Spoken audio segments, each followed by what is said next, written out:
driving out. Yes, the quickest.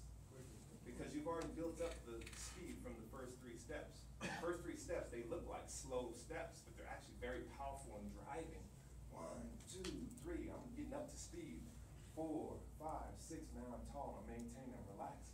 7, 9, now I can hit this other gear. Boom, and get off the ground. Does that make sense?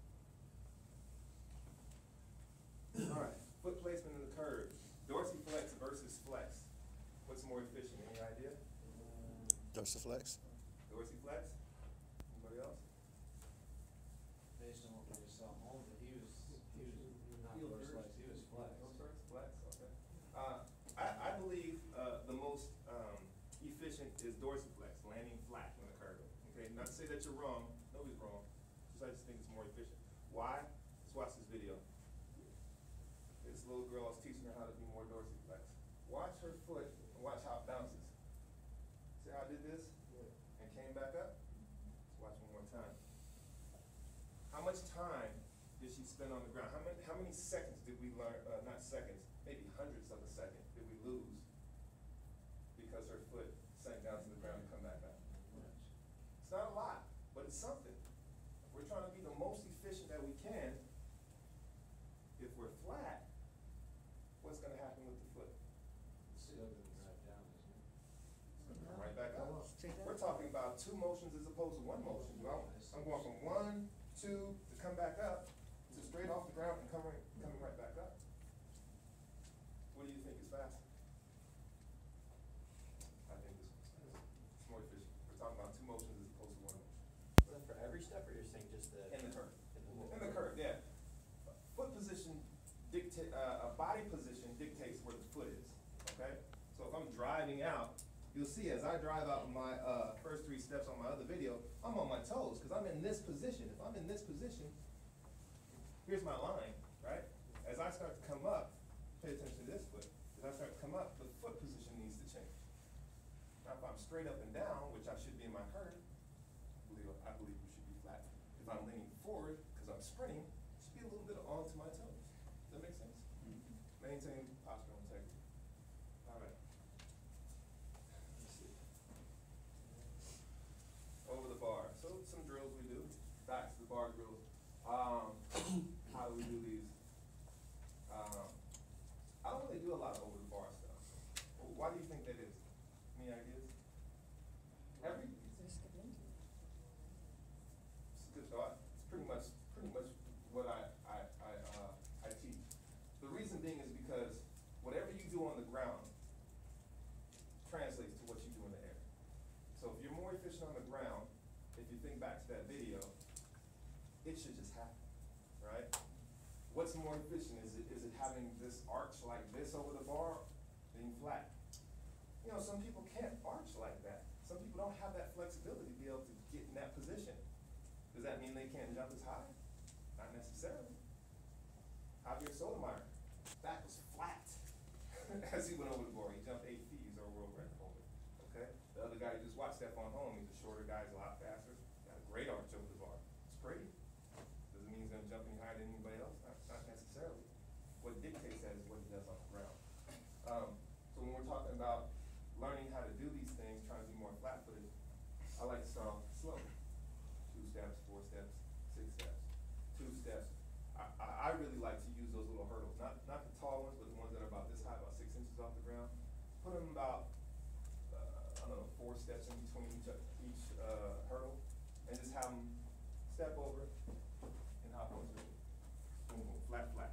Really focus on being slow and flat. Slow and flat. Until you can be comfortable and confident enough to be fast and flat. As we get along through the season, you can master being flat. I might bring the hurdles in a little bit closer, maybe get even quicker through the curve. And we can do it with 4 steps and we can do it with 6 steps. So start slowly and move back, okay? Drills, circle drills, figure 8s, and Wolfgang race drill. So, circle drills. Really focus on keeping the feet dorsiflex as they're running around. We haven't talked much about this, but shoulder position. Anybody ever ride a motorcycle in here? Yeah. So when you're driving in a motorcycle, you don't turn to go right or left like this. You actually kind of push and you lean. Push and you lean. It's called counter steering.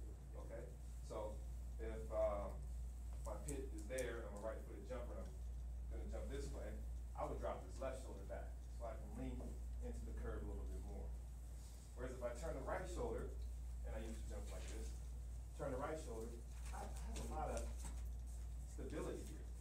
You know, I can bend over and falsely fool myself to think that, oh, I'm in a good position, when really I'm broken as I'm running at the bar. You know, I'm not gonna get as much force and power out of the jump because I've broken this postural integrity. Now, if I'm coming at the bar this way, and I drop this back, I'm naturally falling into the curve. So I like to teach my athletes to keep their outside shoulder back depending on which side they come from. Okay, so they can get that more natural lean into the curve. And that will help them put more pressure in the curve as well. Because the more you lean, again, every action has to be equal opposite reaction. And watch you thrown into the ball. Make sense? We got figure eights, frequency in the curve, shoulder position. These things you focus on. As you go to figure eight, in the middle here, you're gonna just work on stepping over, staying tall, and then once you hit that curve, frequency, frequency, frequency, all the way around. All the way around the curve, and then relax. And all the way around the curve, and relax. Got that? You understand that for figure eights? Curves are the most important thing, keeping the shoulders back on the outside. You understand? How big of a curb should they, should we, Varies. It varies depending on the athlete, you know. If they're fast, they can have a wider curve. If they're not as fast, make it a little bit tighter. You know? Example, 10 feet, 12 feet. I don't know if figure eights are that important to really think, okay, I need to measure this out 11. It's more about the frequency in the curve. And if they're way too wide and it doesn't look like they're putting pressure in the curve, make them a little tighter. So if they're making the turn in a 3-step, that's more important than trying to do a measurement or a 4-step.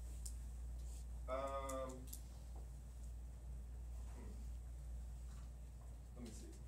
So this is the part that's the most important here, not really here. All right, this part. So So I'm saying is that if you're able to do yeah, that if you within want 3 steps, if you want 5 steps at least, yeah, give me at least 5 steps on the curve, because you're gonna run at least 5 steps if you're a 10-step approach, right? So make it all relative to the jump. Can you guys see that?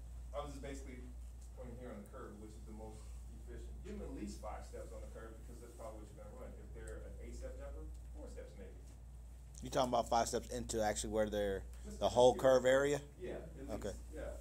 And again, this is the most important thing. I've never really counted it out, cause I usually have them go wide enough, cause I just more so want the frequency and more so want them to be flat. Think about, oh, okay, I'm getting into the curve, go, and relax, and into the curve, go, you know, kinda get that in and out feeling of it. Alright, does that help with it?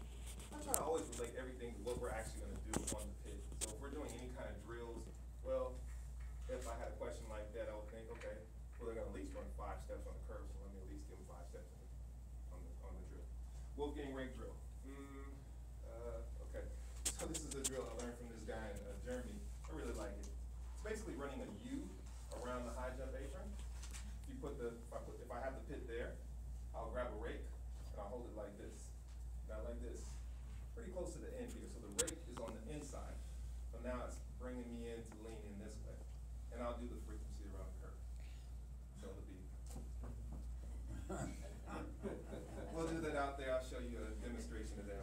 Is that to keep your shoulders parallel? Keeps your shoulders parallel, keeps you taller, and it helps you to lean better as well. So you can use a rake, you can use a broom, something that has a weight here that allows you to lean in, and vice versa. If you're left-footed jumper, you have the thing on the other side. Do you train both, if you're going off your left, do you have them do the drills on their right too, or do you just do No, left? no, I usually just have them do it on their jump side. But when it comes to circles and figure eights, I would have them do both sides. You want to preserve the body, okay? And so, trying to be as balanced as possible helps to preserve the body. Now, we're never gonna be balanced because we're always gonna jump off to one side, whatever that dominant side is that you're gonna jump off of. So when you do drills and other things that you can actually use both sides, then do that. This, I wouldn't, or this drill, I wouldn't necessarily have them do that because they wouldn't do that. In their jumping, you know, like I said, I would always want to relate it back to jumping. Now, if they're bounding, I wouldn't have bound on the right leg because they're right for the jump. I have bound on both legs. If they're doing some type of core movement, you know, I'm not gonna have them do one side, I'm gonna have them do both sides. Posture and frequency for the Wolfgang drills.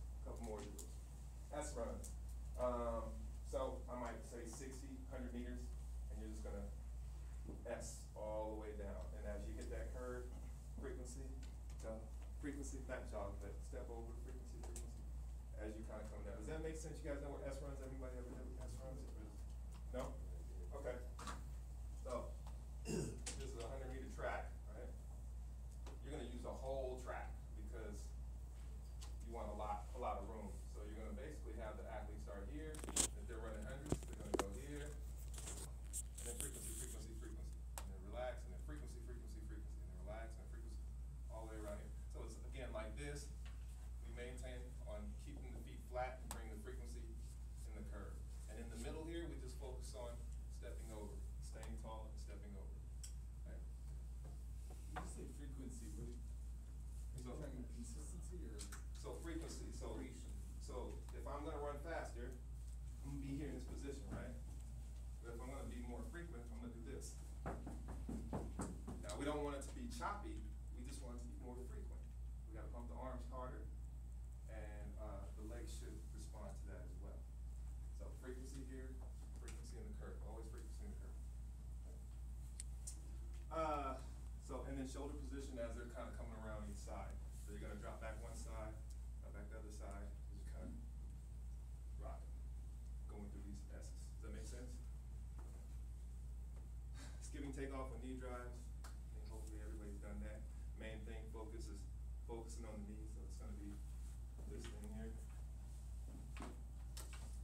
Focusing on knee drives, skipping takeoffs with hurdles.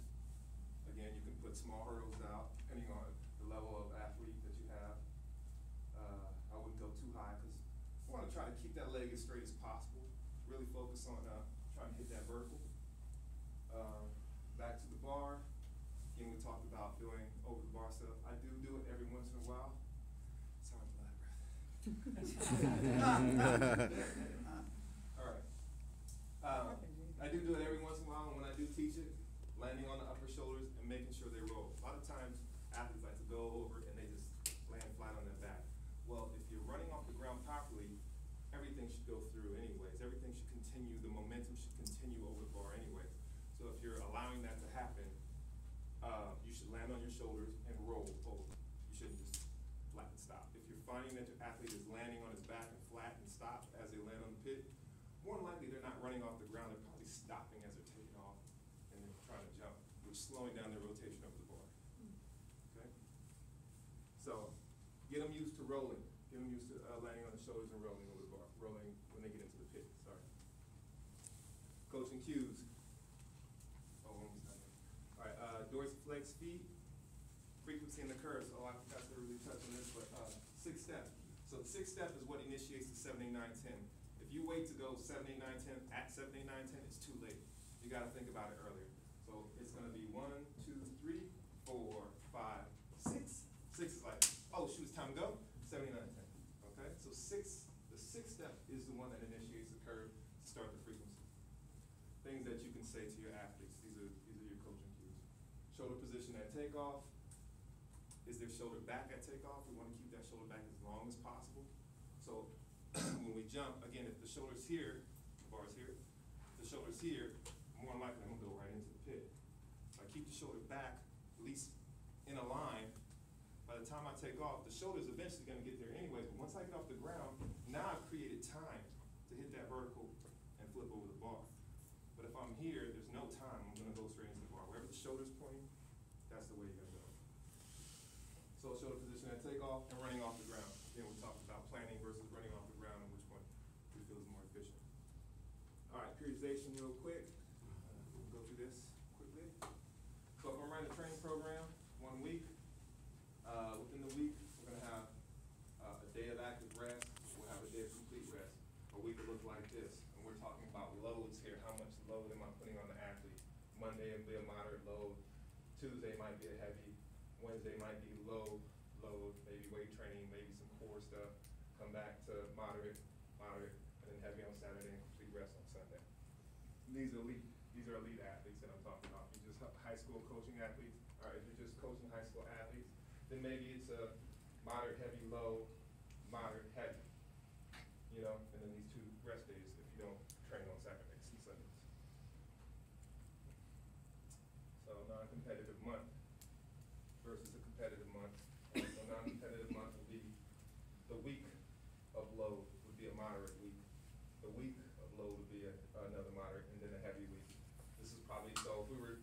Saturdays was our running day. We might run hundreds this first week. Second week, we might run 150s. Third week, we're gonna run 200s. This is the heavy week. Then we're gonna come back for another low week. It makes sense? Gotta give yourself time to rest. Rest is a part of training. Always remember that. Got that? And then if it's a competitive, month, we would just reverse it. We'll do a heavy week first, moderate, low. And that's just a preference.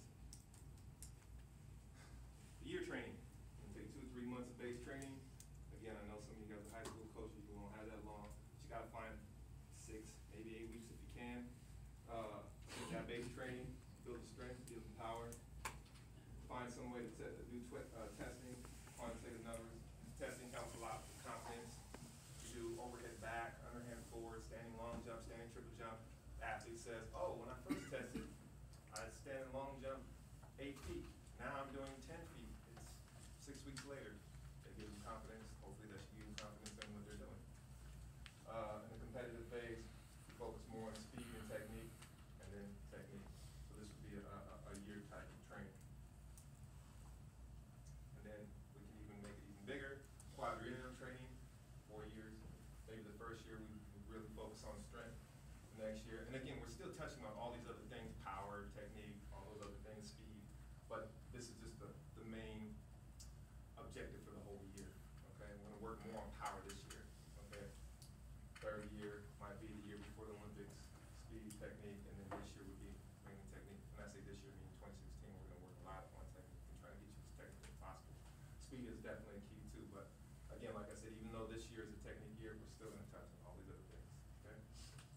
Peaking, we usually do men losing strength within 14 days, women lose strength within 7 days, which means if I'm gonna peak a guy and I really want him to jump high, I'm gonna take him 14 days and start bringing him down, meaning cutting out the weights, cutting out the heavy training, rebounding, all that stuff. Women could be a little less, because they lose strength a little faster than that. And that's it. And so if you guys have